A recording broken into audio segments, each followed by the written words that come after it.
As you continue your chess journey, the starting position in front of us is going to be very familiar to you. But how often do you think about the board without any pieces? When you take a look at a blank chessboard, what comes to mind for you? Do you consider it a canvas with unlimited potential, the beauty just waiting to be discovered? Or perhaps you see 64 squares, 32 light and 32 dark. It's very important to become familiar with the chessboard. Specifically, the chessboard looks flat, and all the squares appear the same, but not all squares are created equally. Consider the center squares E4, D4, D5, and E5. These squares are the chess mountain, the highest point on the chessboard.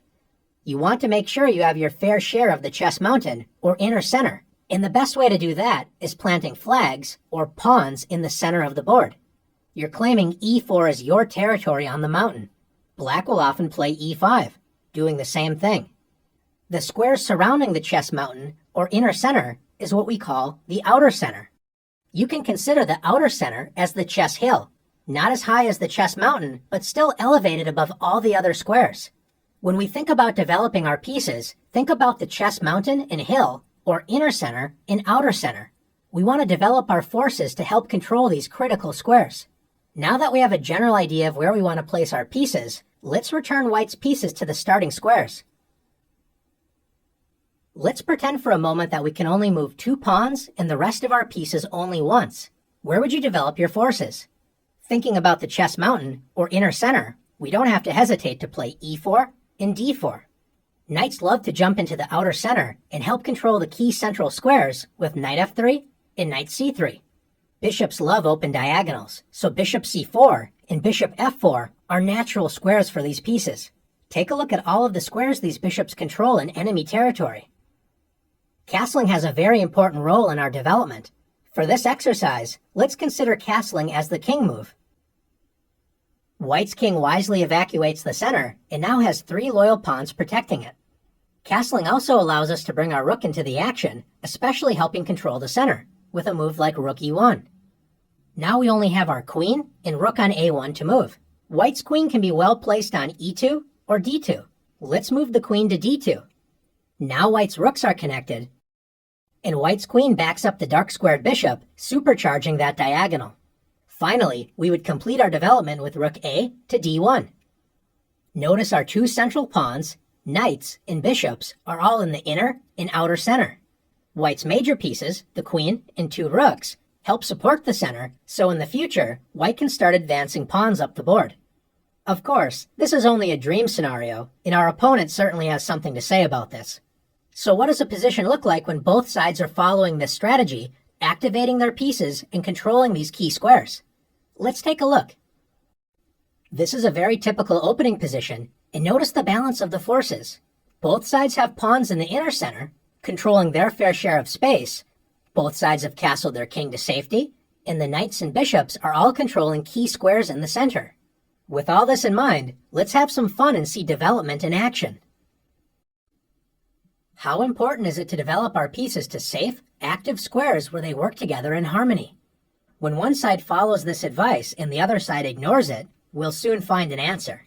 After E4, E5, knight F3, White combines development with attack. Black's most popular and flexible move is knight C6, developing a piece toward the center and protecting the E5 pawn. Instead, Black plays D6. Is this a good move for Black? It depends on which bishop you ask. Black's light-squared bishop enjoys a newly opened diagonal, but Black's dark-squared bishop isn't exactly thrilled that it's blocked by its own pawn on D6 and cannot enter the action in the center. Although this move isn't bad, Black's dark-squared bishop will have to accept a more passive role than we would prefer. White's bishop on the king side has no such worries after bishop C4, where it controls key central squares and is pointing directly at Black's weak F7 pawn. Black decides to develop the knight on B8. What is the best square for this piece? If Black plays knight A6, when a knight moves to the edge of the board, a famous saying is, a knight on the rim is dim. Black's knight only controls 4 squares, and none of them are squares in the inner center. Let's compare the last move with knight C6. Developing the knight toward the center with knight C6 is the best square for this piece. It controls both e5 and d4, key central squares, and controls a total of 8 squares, twice as many as it controlled on the edge of the board. Black selected a third option and played knight d7. The knight only protects the e5 square in the center, so it's less active. And now Black's light-squared bishop cannot move. White continues to demonstrate positive development with knight c3. And once again, Black makes a passive knight move with knight e7. Instead of working together, Black's pieces are standing in each other's way.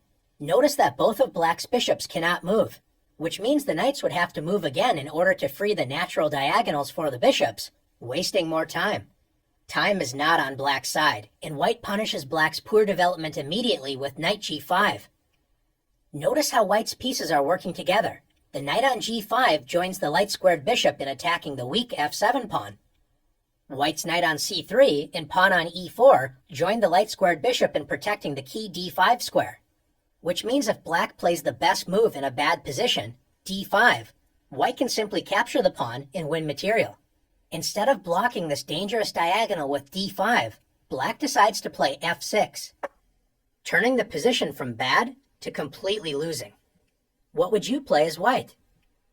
You may notice that the queen on d8 is trapped, so you could actually win this piece with knight e6 or knight f7. But is there an even stronger move to play? If you found bishop f7, checkmate. Great job. The king cannot capture the bishop as it's protected by the knight on g5. Black's pieces smother its own king, so it's game over. Now that you've learned the importance of developing your pieces rapidly toward key central squares and using your pieces to work together as a team, you're ready to show off your skills in the challenges.